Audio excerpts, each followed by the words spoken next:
রাজ্যের বিদ্যুৎ প্রতিমন্ত্রী আখরুজ্জামানের তৎপরতায় বিহার থেকে ঘরে ফিরলেন রঘুনাথগঞ্জের 9 পরিযায়ী শ্রমিক।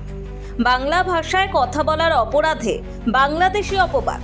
বিহারে কর্মরত মুর্শিদাবাদের রঘুনাথগঞ্জের একদল পরিযায়ী শ্রমিককে আটক করে সেই অপবাদে বাংলাদেশে পুশব্যাক করার চেষ্টা চলছিল বলে অভিযোগ উঠেছে।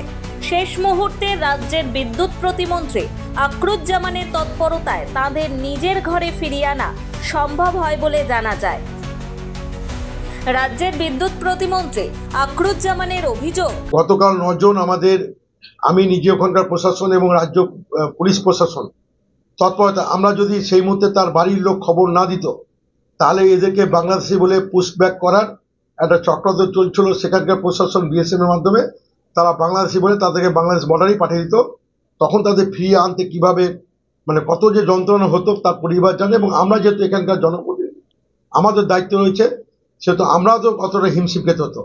তাদের পরিবারের আর্তনাদ শুনে আমি রাত্রি 11টায় খবর পেয়েছি। আমি 11:30টার মধ্যে আমি পুলিশ প্রশাসনের সর্বোচ্চ নেতৃত্ব যার কর্মকর্তা রয়েছেন, আমাদের সিএম দপ্তর এবং আমি ব্যক্তিগতভাবে তৎপর হয়ে তাদেরকে আনার ব্যবস্থা করেছি। যদি সেই দিনের মধ্যে আধ ঘন্টা বা 1 ঘন্টা দেরি হইত তাদেরকে বাংলাদেশি বলে তাদেরকে বাংলাদেশে পুশব্যাক করতো। এই যন্ত্রণা ডবল ইঞ্জিন সরকার বাঙালিদের প্রতি করছে, বাংলাকে হয়রানি করছে। কোথায় কাজ করতে গিয়েছিল? এদের জিজ্ঞেস করে এরা বসে আছে, এরা বলতে পারে। আমি এই পর্যন্ত মোট কতজন এই এলাকা ফিরে এসেছে? আমি 143 জনকে ফিরিয়ে এনেছি, আমি নিজে ব্যক্তিগত উদ্যোগ নিই।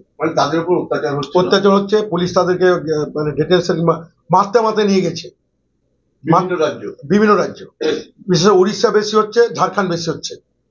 বিরোধীরা বলছেন যে বাংলায় কাজ নেই, শ্রমিকরা বাধ্য হয়ে রুজি রোজগারের টানে ভিন রাজ্যে যাচ্ছে। ভিন রাজ্য থেকে এইভাবে তারা চলে আসলে বাংলায় তারা কি কাজ করছে? আমি বলি যে যারা বলছে বিরোধী যে রাজ্য, গুজরাটের যে মুখ্যমন্ত্রী প্রধানমন্ত্রী, তাকে জিজ্ঞেস করুন কতজন গুজরাটি আজকে পশ্চিমবঙ্গে এসে তারা কাজ করছে। পশ্চিমবঙ্গে এখনো ভারতবর্ষের বিভিন্ন রাজ্য থেকে প্রায় 1.5 কোটির অধিক মানুষ এখানে কাজ করে। আমি কি বলেছি, ভারতবর্ষ একটা যুক্তরাষ্ট্রীয় কাঠামোর মধ্যে তৈরি, বৈচিত্র্যের মধ্যে ঐক্য ভারতবর্ষ। এখানে বাংলা ভাষা, উর্দু ভাষা, হিন্দি ভাষা, তামিল ভাষা এটা কোনো পরিচয় নয়। যার যেখানে খাপ খাবে, যে যেখানে কাজ পাবে সে সেখানে কাজ করবে, এটাই তো আমাদের ভারতবর্ষ। তো এখানে পশ্চিমবঙ্গে তো 1.5 কোটি অধিক মানুষ গুজরাটিরা বাস করে, যারা বিরোধী বলছে। বিরোধীদের যার স্বরাষ্ট্রমন্ত্রী প্রধানমন্ত্রী কতগুলো গুজরাটি কলকাতায় কাজ করে, ব্যবসা করে। তো আজকে এটা বাঙালি যারা কাজ করছে, আমি বললাম যে ডক্টর ফারুক আব্দুল্লাহ, আমি ছাত্রনেতা ছিলাম, কাশ্মীরের মুখ্যমন্ত্রী ছিলেন, উনি আমাকে বলেছিলেন, আমি যখন তাকে মিট করতে গেছিলাম, তো আমার রাজমিস্ত্রি ভাইরা তাকে নিয়ে যাওয়ার সুযোগ করে দিয়েছিল আমাকে। তো ওকে কিন্তু এরা রাজমিস্ত্রি বলেনি, পরিযায়ী শ্রমিক বলেনি, বলছে আপনাদের বাংলা শিল্পীদের কাজ, হাতের কাজের কারুকার্য এত ভালো, আমার কাশ্মীরের বিধানসভা ভবনটি তাদের হাতে অনেকটা তৈরি, এই কারুকার্য দেখে আমি আমার বাড়িতে তাদের নিয়োগ করেছি। তো এরকম শিল্পী যদি এখানকার শিল্পী ওখানে যাবে, আপনি দেখবেন বম্বে স্বর্ণ ব্যবসায়ী, স্বর্ণ হাতের কাজের যারা কারিকর্য, আমার এখানকার রঘুনাথগঞ্জে আমি আপনার যোতকমল অঞ্চলে দেখবেন ওখানকার প্রচুর স্বর্ণ শিল্পী আজকে মহারাষ্ট্রে কাজ করে। আমাদের এই জরির কাজ, যেটা বাঙালির কাজ, যেটা আপনার বিভিন্ন জায়গায় আমাদের কাজ করে। তো এরা আমাদের পরিযায়ী শ্রমিক বলে তাদের ছোট করবো না। বিভিন্ন পেশায় যাদের দক্ষতা আছে তারা ভারতবর্ষে কেন, ভারতবর্ষে বাইরেও কাজ করবে, এটা তো আমাদের গর্ব। কিন্তু যেটা বলছেন যে পশ্চিমবঙ্গে কাজ নেই, আমাদের যারা মনে করবেন যে পশ্চিমবঙ্গে কাজ করবেন, আমাদের মুখ্যমন্ত্রী বারবার আবেদন করেছেন যে প্রত্যেকের কাজের ব্যবস্থা করা হবে। কেন্দ্রীয় বঞ্চনা থাকা সত্ত্বেও আমরা বাংলাকে যেভাবে এগিয়ে নিয়ে যাচ্ছি, আজকে সীমিত ক্ষমতার মধ্যে ভারতবর্ষের মধ্যে পশ্চিমবঙ্গ একটা রাজ্য, যে দৃষ্টান্তকারী সিদ্ধান্ত মমতা ব্যানার্জি কয়েকদিন আগে ঘোষণা করেছে এবং গতকাল থেকে তার কার্যকারিত হয়েছে। আমাদের পাড়ায় আমাদের সমাধান, প্রতিটি বুথে 10 লক্ষ টাকা করে মানুষ তার সমস্যার কথা তুলে ধরবে, লিপিবদ্ধ হবে, এবং ফেব্রুয়ারি মাসের মধ্যে তাদের সমস্ত কাজ কমপ্লিট করবে আমাদের সরকারের উদ্যোগে।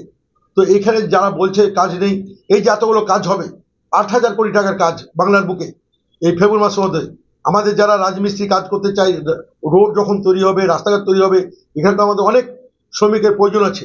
তো এই কাজগুলো তো আমাদের সরকার তো বলছে যে আমরা যারা এখানে কাজ করতে চাই, স্পষ্ট ভাষায় আমাদের ব্লক ডেভেলপমেন্ট আধিকারিক যেখানে আছে বা ডিএম এর সঙ্গে যোগাযোগ করলে আমরা কাজে ব্যবস্থা করবো। এটা কোনো বড় ইস্যু নয়। ইস্যু হচ্ছে বাংলা ভাষায় কথা বলে, বাংলা তাদের গর্ব, এবং বাংলা ভাষা কথা বলতে যারা গর্ববোধ করে তাদেরকে ডবল ইঞ্জিন সরকার হয়রানি করছে। বলাই বাহুল্য যে বাংলা ভাষাভাষী পরিযায়ী শ্রমিকদের প্রতি ভিন রাজ্যে বৈষম্যমূলক আচরণ নতুন কিছু নয়। তবে আখরুজ্জামানের মতো দায়িত্ববান জনপ্রতিনিধিদের সক্রিয় হস্তক্ষেপ এই মানুষগুলোর জীবনে আশার আলো নিয়ে আসে। প্রশ্ন থেকে যায়, কবে এই বৈষম্যের রাজনীতি শেষ হবে? ব্যুরো রিপোর্ট, নিউজ দিগন্ত বার্তা।